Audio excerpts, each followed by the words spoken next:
This is millions. And millions is ridiculous. Life is about solution. Exactly. I always say that. And then, from what we sell, we get a certain percentage. You're going to take it to the gallery, they're going to put insurance, and the best buy, that's the one they're going to get it. And they get a percent. Me and you and me. Me and you. No, me.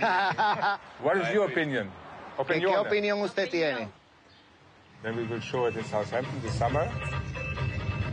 And then we go to...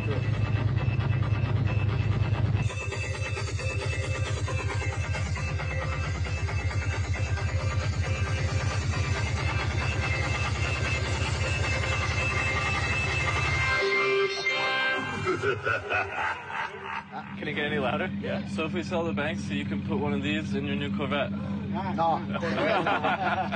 Hasta luego. Bye-bye. This is Banksy too.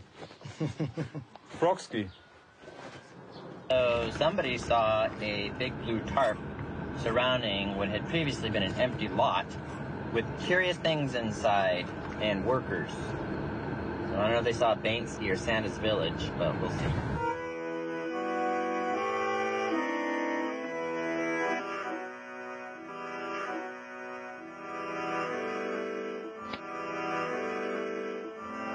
It is often said that the role of art is to remind us of our mortality. Bransky's take on that seems to be mounting an art show that goes on for so long. We all wish we were dead already.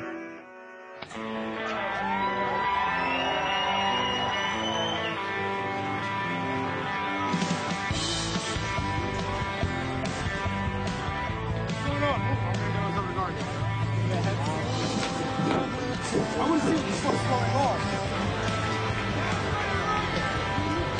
Ladies and gentlemen, please don't crowd in the street, please. I have no idea. I didn't even know this was happening. Seasons don't fear the reaper, nor do the wind, the sun, or the rain. Come on, baby. Baby, take my hand.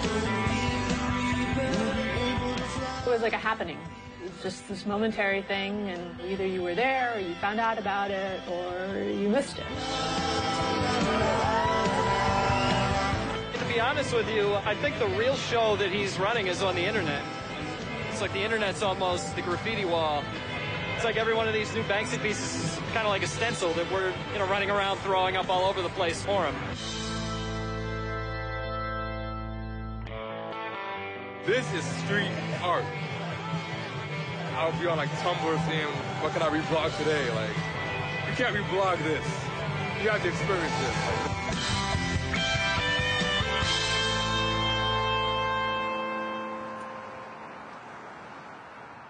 I mean, he's got a team in New York that I think has probably laid the groundwork for a lot of these things. And this particular space where the Grim Reaper is, I think in that case, it was probably just gaining access via the landlord. I mean, I think he managed to kind of walk an interesting line of doing some like entirely unsanctioned pieces, and then on the other end of the spectrum doing things that were obviously done at least with a tacit permission. Crowds in Chelsea were flocking tonight to see Banksy's latest installation. It's under the High Line. I could never get a solid answer out of anyone. I managed to talk to one of the instrumentalists, the accordion player, the Grim Reaper. They had to sign all these confidentiality clauses. But in my opinion, I think it kind of proves that he isn't this sort of rogue street artist anymore, that he is a businessman, and he has to protect his brand. And his brand is this sort of fly-by-night, cloak-and-dagger street artist.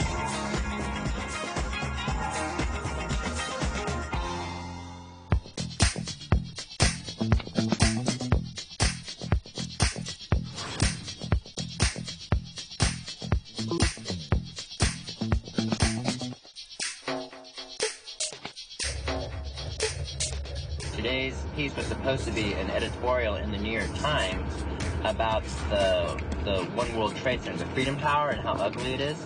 And but the New York Times declined it. Now, meantime, not everyone is happy with Banksy tonight. He posted an op-ed piece on his website that he submitted to the New York Times, which the newspaper declined to print. In the piece, he calls the Freedom Tower in Lower Manhattan the biggest eyesore in New York City and a shy skyscraper. He said it was something that could be built in Canada, which pissed off not only New Yorkers, but Canadians. I think a lot of us agree that the new Freedom Tower is in a very nice building architecturally. And, you know, whether he was actually going to have this published, I don't think that was the point. You know, this idea of being censored was really part of the message. Can you explain to everyone then what the Banksy thing was? So the Banksy piece said on the side of the building, this site contains blocked messages, right? He went to a spot across from the World Trade Center, right, on the other side of the river, and put that up there. This site contains blocked messages in full view of the Freedom Tower. And now it's going to be world headline news.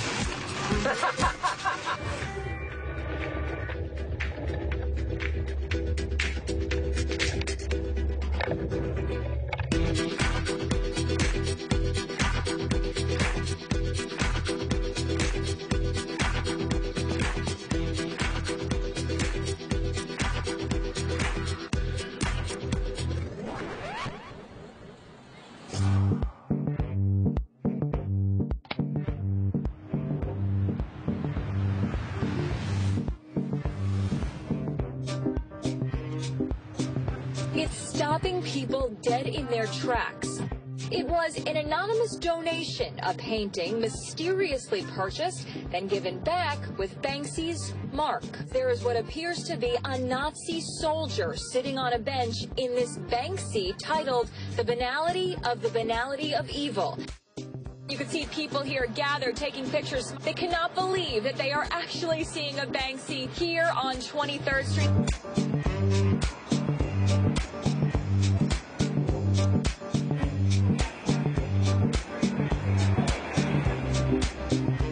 He takes a benign, picturesque, thrift store version of humanity and nature. He basically put a Hitler mustache on this guy. He just totally twisted it, and so it becomes so far from any form of political correctness. And then he twists it again by doing about the most politically correct thing you can do as a successful artist. But he puts this up in auction for the homeless. My name's David Raper. I'm the head of businesses at Housing Works Thrift Shops. Banksy, the UK artist, unannounced dropped an original work into one of our stores. The sorts of things we do is we build housing for HIV-positive people in the city. We provide healthcare services, drug treatment and drug counselling. Our job, to be honest, with this piece of work is to create a bit of fun for our customers and to turn it into money that we can do good with. It's up for auction for the next 24 hours. It was come and left in the store very quietly, and then a little while later we got a tip-off from his people that there was an original work in the store, and that's how we found out about it yesterday afternoon. The original work was actually bought here about 2 weeks ago for $50. The little bit of extra work that he's put in has turned into something that's going to be over $250,000.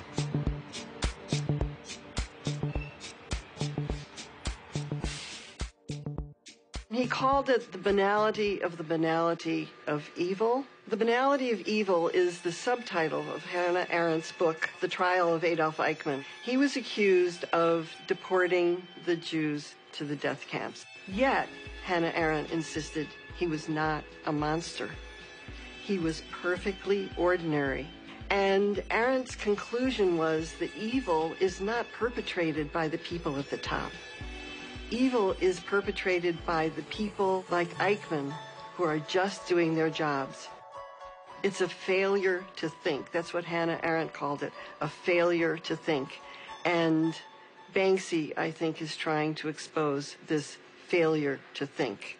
Biddingforgood.com is where you can place your bid if you have that kind of money. It's up to $211,000. The bidding has gotten huge. Banksy work up for auction at more than $300,000. He donated, was auctioned off last night for $615,000.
Banksy drops us off in Queens behind essentially a mechanic shop.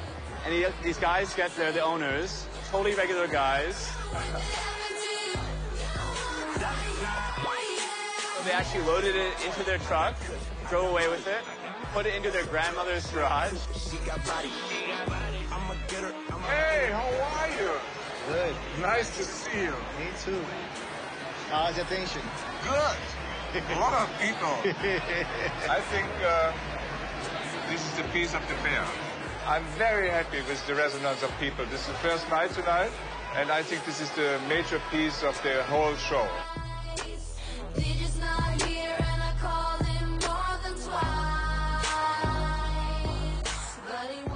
So that picture that you see right there, we're going to put that here. The tattoo, real tattoo. It's saith Banksy. This looks better than in the garage, no? Yeah. So now, today or tomorrow, they look, and then they come back, and then today is circus, you know, everybody's looking, So the asking price is $350,000. I think it's a very significant piece from the New York show. And I'm happy that they contacted me and that we were able to make a deal. I think we're going to sell it. Good luck on that. Good. I'm going to be around. See what I can find. The rich see the art about money. Banksy see the art about art. He did it when he was in New York in November. So he sets it up every time you move it? No. Banksy? Yeah. No, he has nothing to do with it. But you sold today? I hope so.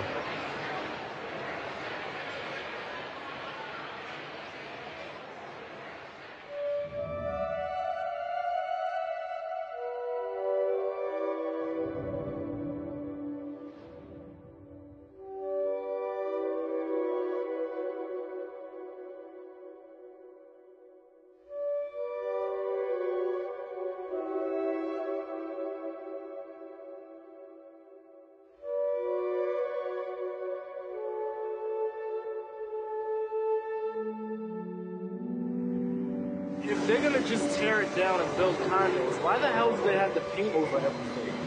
They painted over it so there wasn't like a dispute on making it a monument or like a historic site. By whitewashing the building, there's no more argument. They win. To me, 5 Points really is part of a larger development in New York where essentially the value of real estate has become so prohibitively expensive that it's becoming increasingly difficult for cultural organizations to function.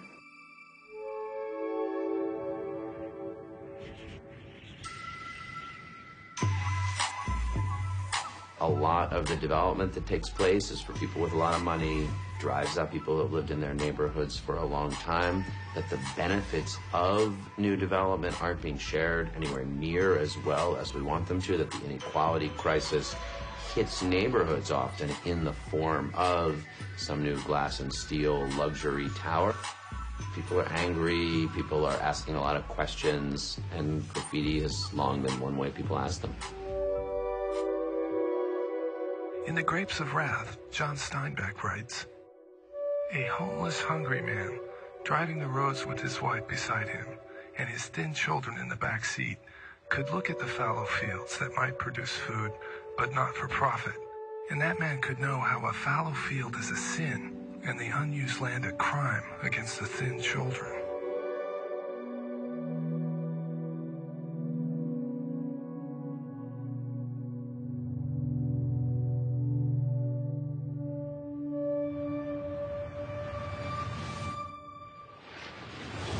Today's piece. Today's and final piece. It says an inflatable throw up on the Long Island Expressway. It was audio guide. And that's it. Thanks for your patience. It's been fun. Save 5 Points. Bye. Well, this is the last day of the show, and I'd like to say we're going out on a high note. And I guess in a way, we are. The graffiti god Banksy wraps up New York residency with this final work. And his admirers, of course, flock to the site, including some who may have admired it a little too much. You can see the piece. It was beautiful. Within minutes, they came up with the ladder. Scaling the side of a building with a hatchet to cut down the valuable work of art. Someone's taking the piece down. It's an homage of sorts to the most prevalent form of graffiti in the city that invented it for the modern era. As fans gathered to see the piece, two men were seen trying to remove the balloons. My heart just sank to the bottom of my stomach. But as they hit the ground, they were soon confronted by members of the public. Now this piece created what we New Yorkers love, a fight on the streets.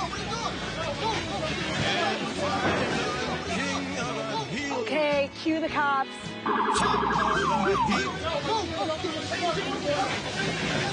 People are wrestling all over the ground and everything. You know, the police break up the commotion. You Banksy! No. Not you, the cops! And then they grab the Banksy balloons, right, that spells Banksy, all in one piece. The cops just standing around it as if it was a corpse. Balloons represented Banksy. They finally, at the very end, caught Banksy. That's amazing. Finally caught their man. They finally got their man. They were just stuffing it in the back of a paddy wagon. I was pleading with the police. I was like, you don't understand the social currency involved in this. Please put it back up. Put it up. Don't touch me. I'm fighting with a cameraman that was ruthless and is elbowing me and it's breaking my ribs. And I said, don't do that. And then they hurt me maybe. No, sir, no. They all look at me and I took a photograph. And then the next minute, I'm in handcuffs. You guys want to go with them? Do you want to go with them? Now, the last basic pieces in police custody. It was an emotional experience for most of us that hunted Banksy for the month. So, what does the artist hope to have achieved with his so-called residency? Shame it didn't get any press. Banksy asserts that outside is where art should live, amongst us, where it can act as a public service, provoke debate, voice concerns, forge identities. Don't we want to live in a world made of art, not just decorated by it? To you, New York, New York.